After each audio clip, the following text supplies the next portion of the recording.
Hello, and welcome to another episode of Two Chicks, One Show, where we recap and review only airing show an episode a week as it airs. But for the last several episodes, we've gone back in time to the 90s/2000s and have gone back to do some retro recaps of each season of Buffy the Vampire Slayer. Buffy's actually turning 20 in March, and for the very first time, Kait is watching this show that is 20 years old because she is crazy.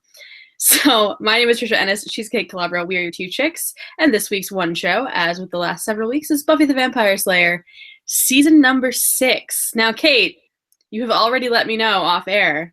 Yeah. You do not like this season. No, I really, really dislike this season. Why is that? I mean, I understand a lot of people don't like the season, but why do you hate this season specifically? I think because literally every character, except for maybe Tara, is just like, boo-hoo, poor me. Yeah, it's basically every character but Tara is awful this season. Yeah, they're all like, my life is so much worse than your life. And I'm just like, shut up. You're all annoying the crap out of me. And like, I know Dawn, fan favorite, and everyone like thinks she's annoying. You know what? I don't. They really neglect the fuck out of this girl, and she deserves, like, whatever she does, they deserve it. Like, the girl has no, like, structure whatsoever. It's ridiculous. No. And then, like, none at all. Another thing that like really bothers me and continues to bother me is like they had no problem at the beginning of the season to keep reminding Buffy that she like has no money, but I didn't see Willow paying rent, and it's like, I think you still go to school. I don't really know. There's like one.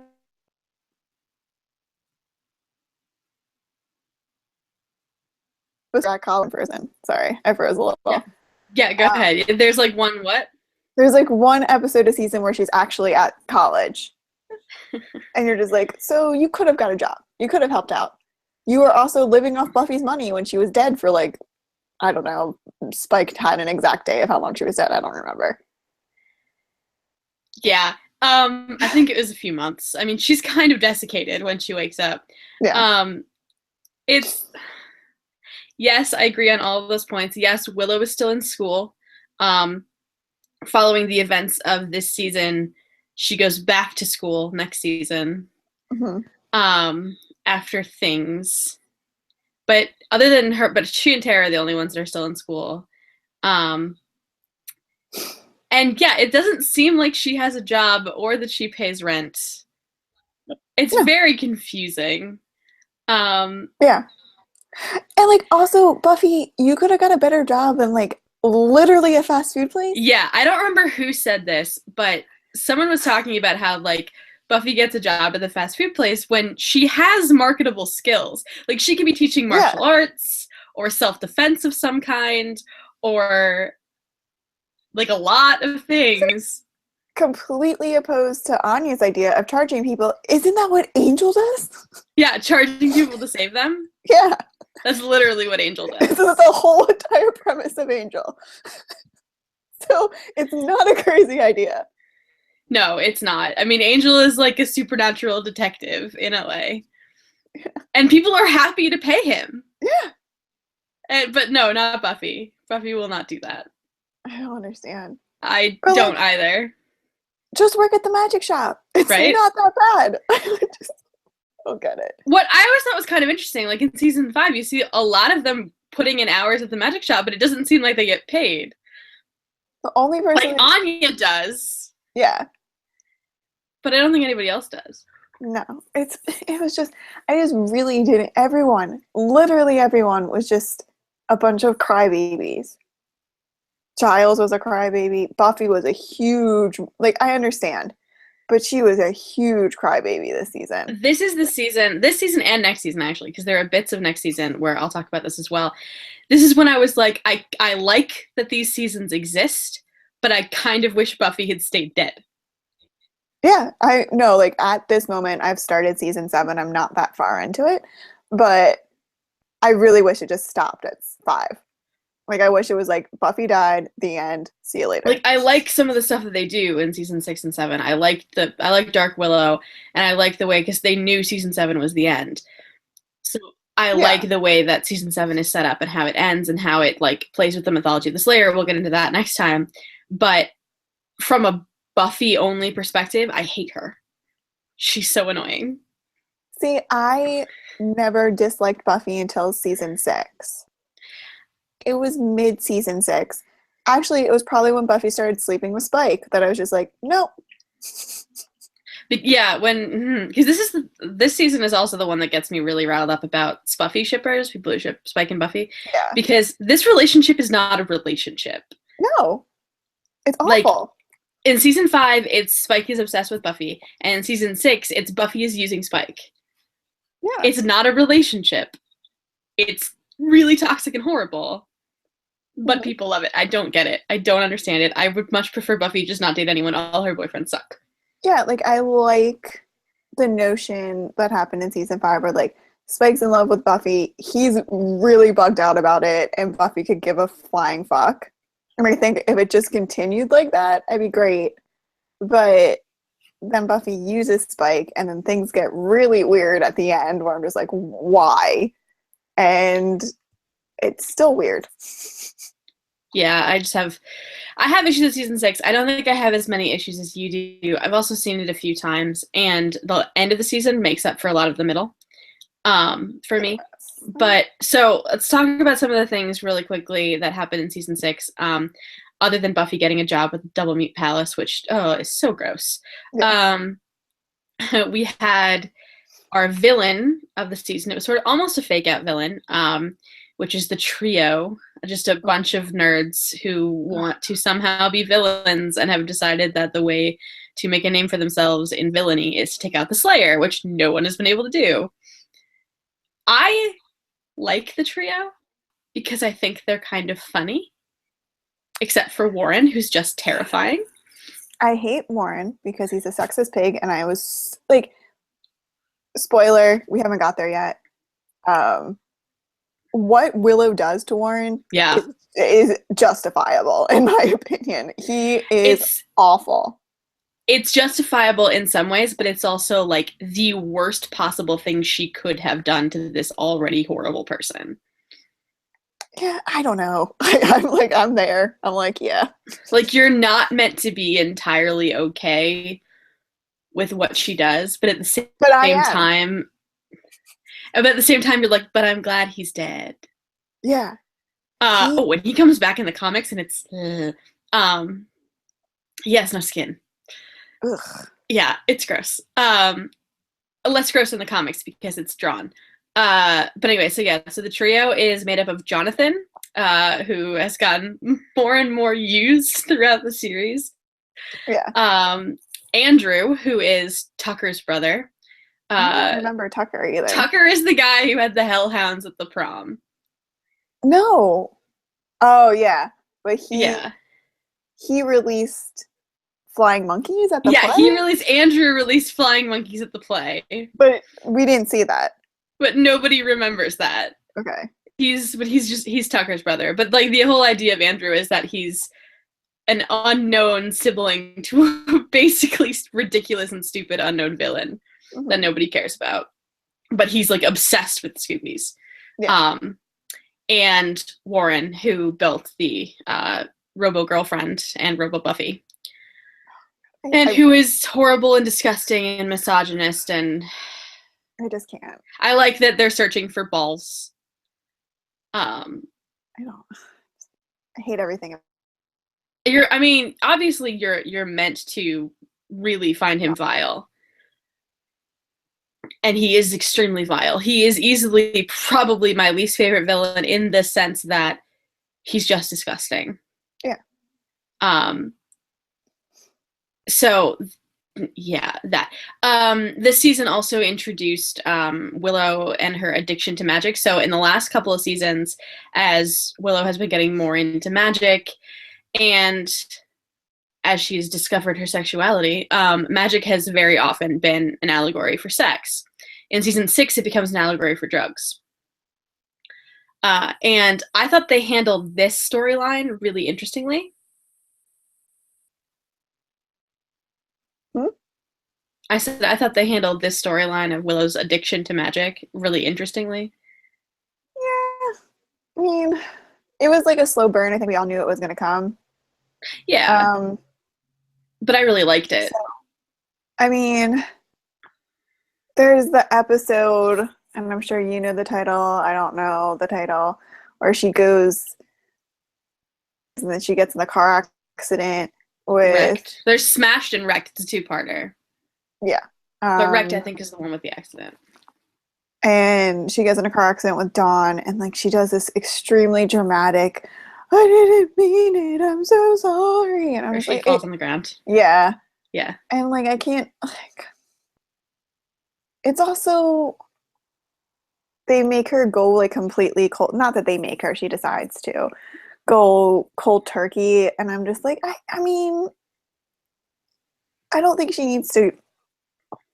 I don't know. I think by her not like, going cold turkey, it then go like batshit crazy at the end of the season, just like amplifies that, I think. Well, I think that actually happens for a lot of people who have addictions. I have never fully experienced this because I've never been addicted to drugs or alcohol. But for me, anyway, if I'm going to kick something that's a habit of any kind, even if it's just like caffeine, like I kicked caffeine a year ago, if I don't go cold turkey, I will continue to use it or consume it in some way. Going cold turkey is the only way that I'm going to kick it. But I know that there are a lot of addicts who have, from what I remember anyway, and people can correct me in the comments, please do, who after quitting a drug, especially something like a hard drug like heroin, you build up a tolerance over time, and then when you use it again, you OD. Yeah. Because that tolerance isn't there anymore. So I think that was meant to be sort of what happens to Willow, is that she builds up a magic tolerance so that she needs a bigger and bigger hit to get high, and then she quits cold turkey, and at the end of the season when she does like tries to raise someone from the dead, she completely goes insane, loses herself in the magic, and just badness tries to destroy the world. So then there's a whole middle of the season, and then of course the precipitating event where you find out that the trio isn't really your big villain. Buffy defeats them rather easily, steals their balls, literally, and Warren goes crazy, grabs a gun, shoots Buffy, and then fires additional shots because he doesn't know how to use a gun, and accidentally shoots Tara and kills her. Yeah. Which he could not have done anything possibly worse. So yeah, Willow and Tara had broken up at the beginning of the season. They get back together at the end of the season. Tara gets shot in their bedroom and in front of Willow, and Willow goes crazy, becomes Dark Willow, who is just terrifying. And she goes on a sort of vengeance-fueled, mission to kill Warren by flaying him alive, ripping his skin off by magic, and destroy the world because she's so sad. Nothing can ever be good again. And so the best idea is to tear it all down and start over. And of course, Xander saves the world with a story about yellow crayons. And it was like 3 episodes. Yeah. I mean, they were good episodes, with 3 episodes of us like dealing with evil Willow. I really like the Evil Willow episodes, Dark Willow episodes. They remind me a lot of like some of the Dark Phoenix stuff from X-Men, and I think they're meant to. I think they're really interesting. I like any time that a good guy becomes the villain. Yeah. Especially very quickly. I like that it was just the last 3 episodes of the season, because if that had been a whole season of Dark Willow, yeah. Because after the 3 episodes, it was a bit exhausting. Right? But it was a really good 3-episode arc, I thought, anyway. So how did you feel? Because I have my own thoughts. How did you feel about the decision to kill Tara? So I feel that it was shitty that the only point of the character of Tara was to be Willow's girlfriend. And that just further proves with her being killed and then Willow becoming evil Willow. Yeah, I have a lot of problems, and I used like when I first watched it, I was okay with it because I have long been a staunch believer in killing off characters at regular intervals to keep the tension alive. To keep the idea that these characters are in life or death situations. You can't go into an episode thinking, well, how are they going to get out of this situation? Yeah. Every week. So it's a good thing to kill off main characters. I have since had a lot of issues with Tara's death. Like obviously I was bummed because I like the character a lot. But it did precipitate some of my favorite episodes, the Dark Willow episodes. In recent years, I've become aware of the fact that it's one of probably the worst depictions of the bury your gays trope, in which it is the episode in which they get back together. So they've been broken up. They've been in a lot of turmoil. Willow finally gets over all her shit. They get they get back together, and they're together and really happy for this episode that ends in Tara's death. And that is a trope that has existed for a very long time. And happens predominantly to gay couples on television. And I mean, this was lots of years ago, about 15 years ago, but still it sucks, and I don't like it.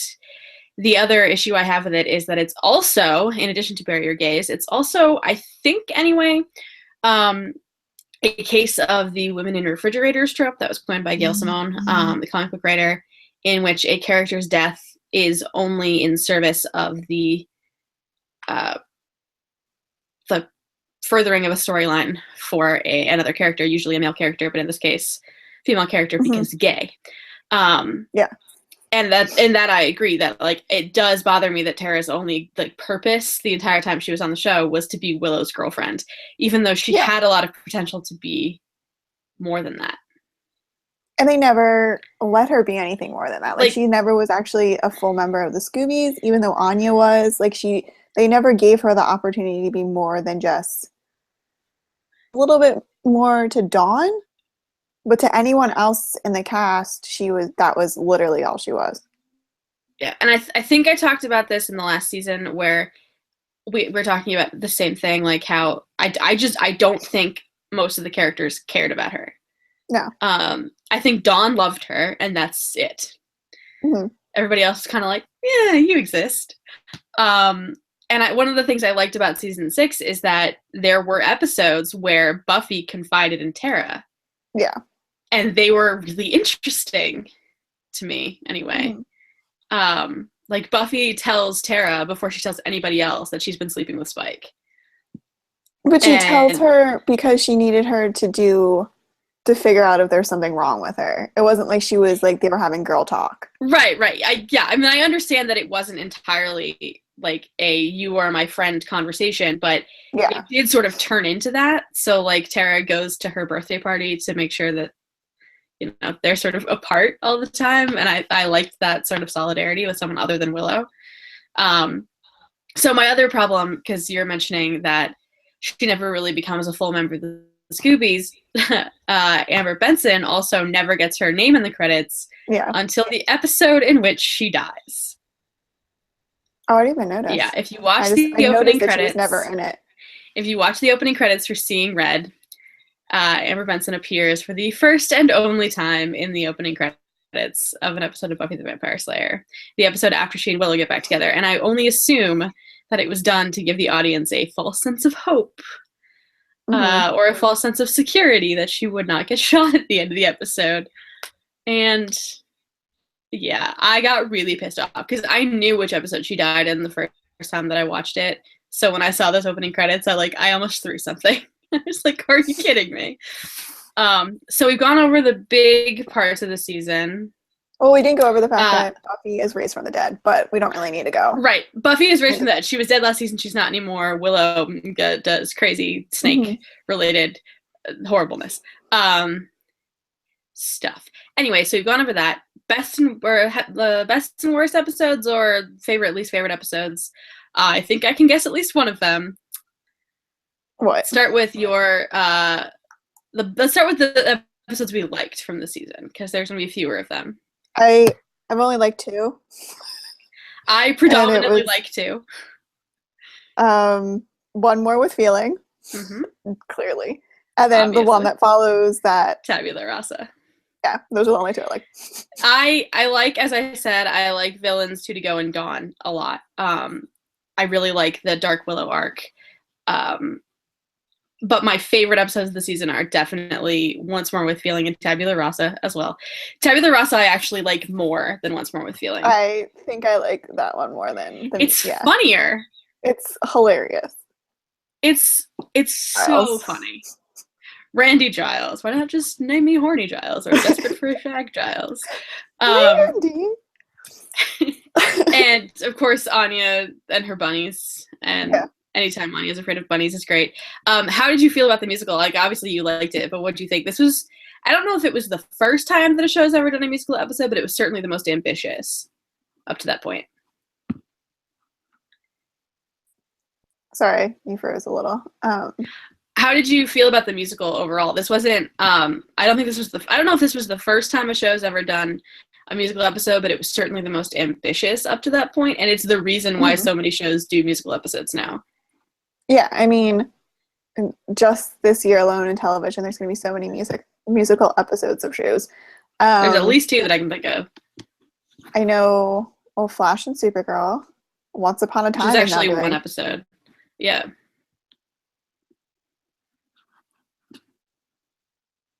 Yeah. We just keep freezing, so I don't know. Yes, we do. So Flash and Supergirl are doing a crossover episode. Once Upon a Time is doing a musical episode. I mean, all of Crazy Ex-Girlfriend's a musical. Right, all of Crazy Ex-Girlfriend, which is just amazing, and everybody should watch it right now after the show. After we're done, then you go watch it. And then I think the Magicians are doing a musical. Oh, yeah, I remember something about that. Anyway, so how'd you feel about this one?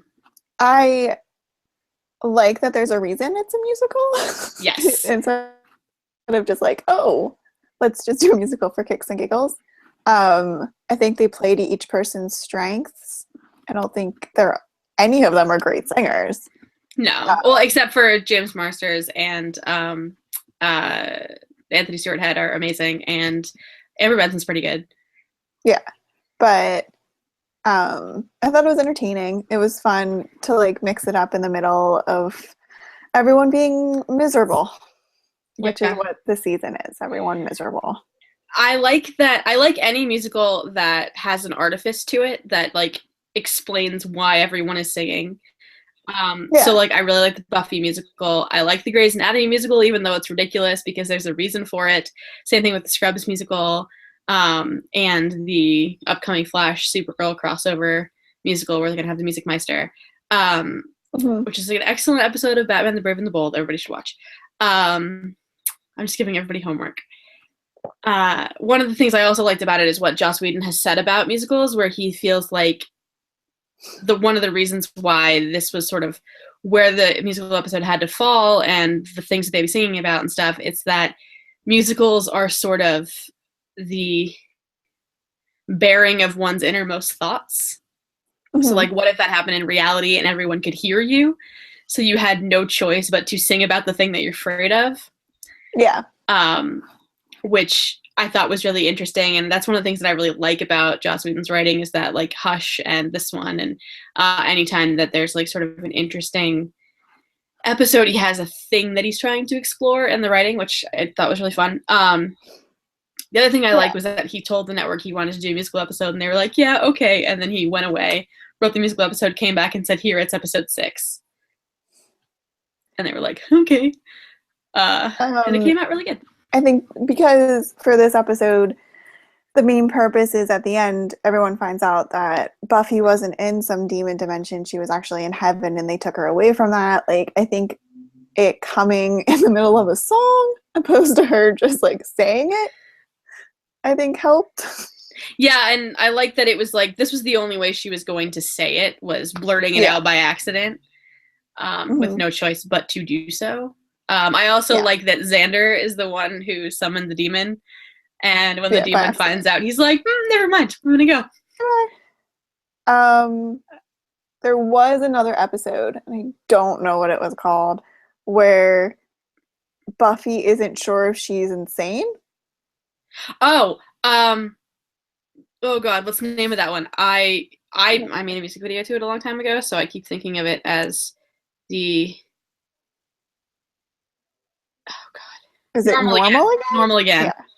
Yeah. I like that episode a lot too because of the way it ends. Yeah. Yeah. What did you like about it? I like it that it's like it proves that maybe she is. We don't know. Like it is, and like it does make more sense to believe that she's crazy and she believes that she's a vampire slayer and all these people exist in her life than to actually believe that she is a vampire slayer. Yeah, I like the way it ends, that it ends ambiguously, because it ends in that reality, in the one in which she's just crazy. So that there's sort of, you're meant to have that feeling that it's possible that that's reality, and Buffy has now made this decision to live in a hallucination. Yeah, it also like explains like interesting. The villains of the season, well, what they want you to believe is the trio. And in this episode, they say, like, why, like, you're running out of ideas. Made up first, where they make you believe, like, you're running out of ideas. You made up these 3 villains that are just 3 kids that you went to high school with. Like, there's nothing really special about them, and yet you can't defeat them. So I think, I don't know, I just thought it was interesting. Yeah, I agree. I really like that episode a lot. And I like the episode, at least in theory, a lot. I don't love the experience of watching it as much as I like the conversation that it spurs. But anyway, so least favorite episodes, I mean, Double Meat Palace, obviously. I hate Double Meat Palace a lot. It's kind of gross. Yeah. Like, just, I don't find it funny. Mm-mm. Yeah, not a fan. I'm trying to think if there were other ones that I really don't like. I don't think there are any that I really, really don't like other than that one. I don't like when Riley comes back. Whatever episode that is. As You Were. I don't really understand and or care about anything about Riley. So yeah. You didn't need that closure. He didn't need to come back. I didn't need to see him with a stupid scar on his face and that he's married. And like, oh, the wife is like, oh, it took him a year to get over you. Was he gone even a year? I'm like trying to figure Barely, yeah. He was basically gone a year and now he's married. I don't know. And I'm like, okay, this is just stupid. Like it made, there was no point whatsoever. Yeah. I of course don't like Hellbells.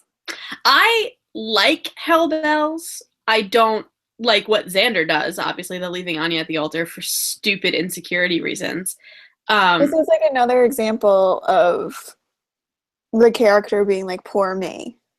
Yeah. Like Xander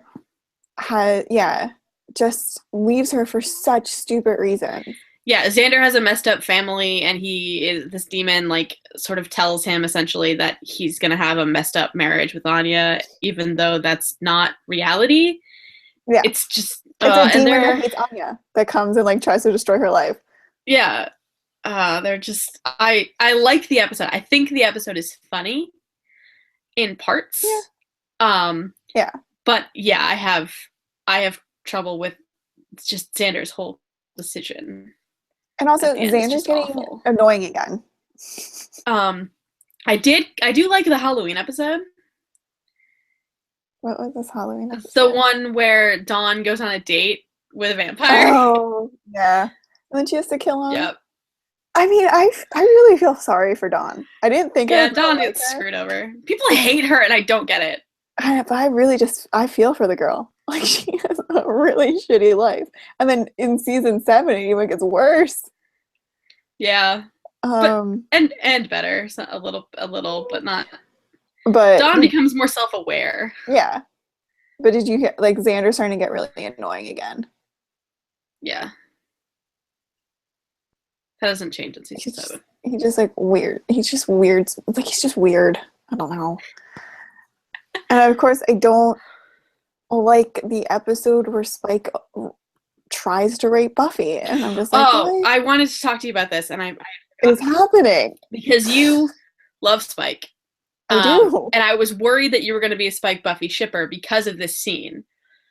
So because of this scene? Because of this particular, I was worried you were going to become a shipper. I was worried because of this scene. Oh, okay. I wasn't worried that you were going to somehow become a shipper because he tries to rape her. No, I'm not stupid. I was concerned that all your dreams would be shattered. No,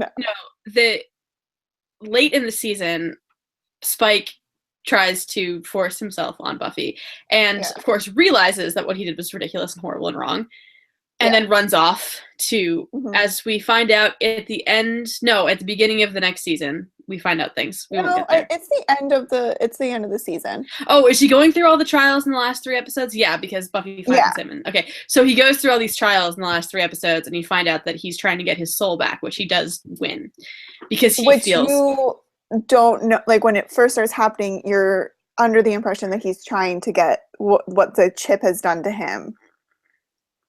Yeah, kind of. Like that's what I got, and then in the last scene, you find out that he actually gets his soul back. Yes, you don't find out until the very end that what he wanted was his soul. It seems like what he's trying to do is go back to who he was before, because he doesn't want to feel guilt, essentially. I mean, obviously you're not meant to be rooting for Spike when he tries to assault Buffy. Yeah. But a lot of people forgive him that a little too quickly, I think. I do like that he repents for it. Like, he does the absolute worst he can to himself out of his guilt for doing that. So it's not like he was all like most, I feel, rapists are, which is like, I was totally not wrong at all for doing that. Yeah, I mean, I agree on that level. I think what Buffy has done with this scenario, unlike some other shows, is that they actually discuss it. So it's not like this happened and now we're never going to address it again. Yeah. So like even as we go into the 7th season, it's still like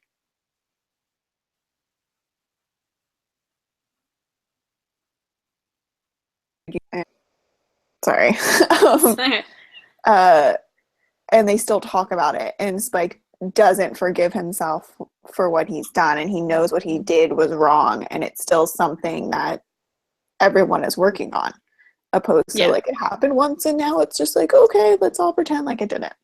There are a lot of people who are Spike apologists, though, who don't feel like that's a big deal. I mean, it's hard because I still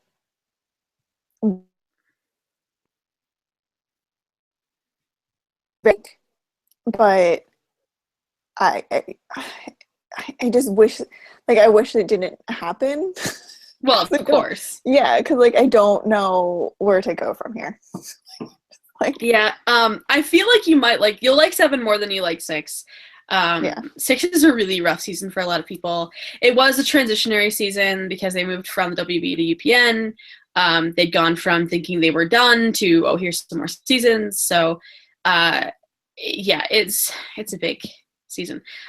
Season 7 is very much a final season, and is set up that way and is built to sort of come full circle on the legacy of the Slayer, and it's really interesting and I really like it. And there's some good crossover with Angel on it. So we will be talking about season 7 next time. Do you have any last thoughts on season 6? No? All right. Well, so we're not huge fans of season 6 here at Two Chicks One Show. Tell us what you thought of season 6 in the comments below, either on YouTube or on the website. The website is allgeektome.net. You can also send us your thoughts on Twitter. At allgeektome.net is the site. I am at Tricia Ennis. She is at Kait Calabro. Hashtag, I'm not going to do that, Two Chicks One Show. Numbers, not letters. And we will see you next time when we talk about season 7. Bye. Bye-bye.